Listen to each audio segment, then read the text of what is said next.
Y'all, nothing gets past God.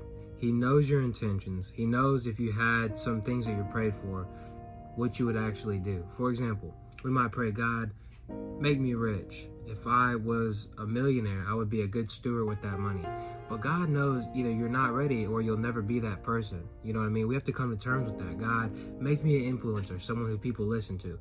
But God knows if you're in that position, really why you want to be in that position and what would happen to you. So sometimes our prayers not answered is really our protection rather than rejection, you guys. Proverbs 16:2.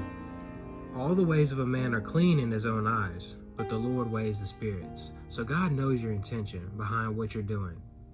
If you want to get rich, he knows why. You know what I mean? You might seemingly think and know, but deep down in your spirit, God knows really what your motive is behind doing anything.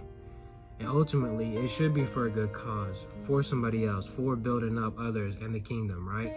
So if you're trying to do things for a selfish matter, God's really not going to grant that blessing. You know what I mean? So we need to understand that sometimes rejection is really just protection. You know what I mean? Or maybe just not now, because God prepares us for what he's going to give us and the things, the desires of our heart that he puts in us, right? But we need to go through a preparation process. We can't just get it instantaneously because we would lose it, because our motives aren't really purified yet. But God works on our motives. He purifies us and he makes sure we're ready for when we get there. But just understand, ask God to purify your motives in all that you do, and he will. And that's a prayer that God wants to hear. He wants to say, man, he wants to hear you say, God, purify my motives. Help me to do the right thing for the right reason.